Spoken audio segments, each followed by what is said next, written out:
बुढ़ापा पेंशन दोबारा बहाल करो, कटी हुई बुढ़ापा पेंशन बहाल करो। भाखड़ा मैनेजमेंट बोर्ड में केंद्र सरकार द्वारा किए गए बदलाव सरकार वापिस ले। भाखड़ा ब्यास मैनेजमेंट को प्राइवेट कंपनी को सौंपने की कोई भी चाल नहीं चलेगी। नहरों में 2 हफ्ता पानी दो, बीमा और मुआवजा की गड़बड़ियां।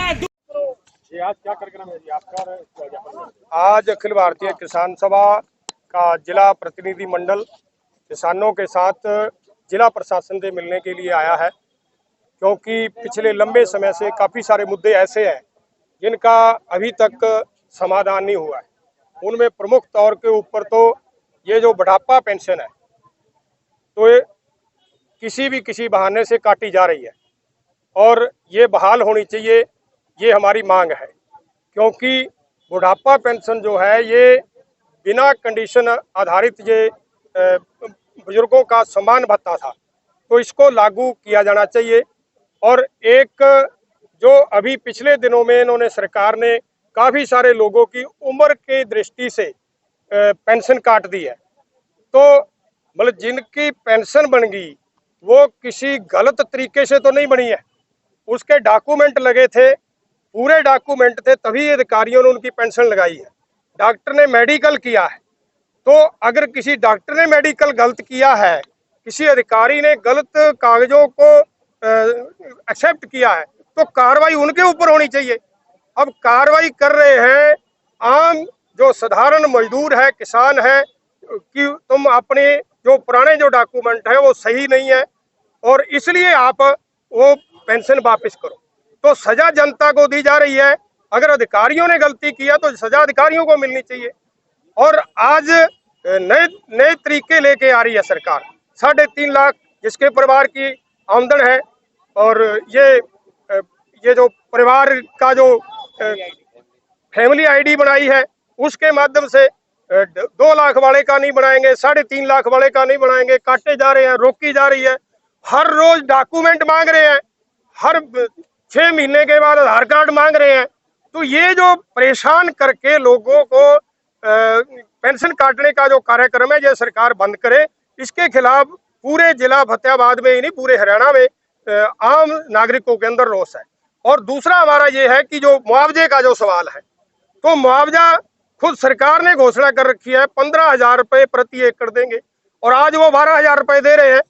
मतलब अपनी ही घोषणा करके ये सरकार लागू नहीं कर रही है। ये आंगनवाड़ी वाली बैठी है, सरकार ने घोषणा कर रखी है, खुद घोषणाएं कर रखी है, उनको लागू नहीं कर रहे।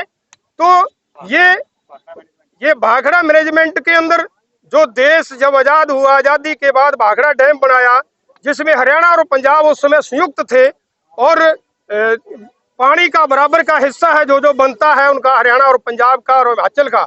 तो सेंटर सरकार ने ये जो राज्यों के जो अधिकार है उनको खत्म करके अपने हाथ में ले लिया है और उसको बेचने की योजना चल रही है, ताकि किसी भी तरीके से जो राज्यों के जो अधिकार हैं, जिस तरीके से भी ये सरकार कुचल सकती है, तो ये पूरे तौर के ऊपर लोकतंत्र के ऊपर हमला है और राज्यों के अधिकारों के ऊपर हमला है।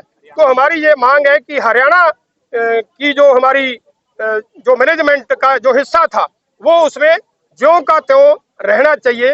हरियाणा के इसके अलावा जो हमारे बच्चे जाते हैं छात्रों के अंदर, स्कूल कॉलेजों के अंदर पढ़ने के लिए, दूर दराज से बच्चे आते हैं, और ये बच्चे भी जो बसों में चढ़ते हैं ये खास करके गरीब परिवारों के हैं, चाहे वो गरीब किसान के हैं, चाहे वो बिल्कुल मजदूर के बच्चे हैं। तो आप देखते हैं कि हर रोज मतलब हजारों हजार बच्चे जो हैं वो बसों के ऊपर नीचे लटक के आते हैं। तो उनकी आवाजाही की व्यवस्था, जब वो स्कूल कॉलेज में आने और उससे जाने का समय है, तो हमारी ये मांग है कि प्रशासन इसको सीरियसली ले और आने जाने की व्यवस्था करे सरकारी ट्रांसपोर्ट के माध्यम से।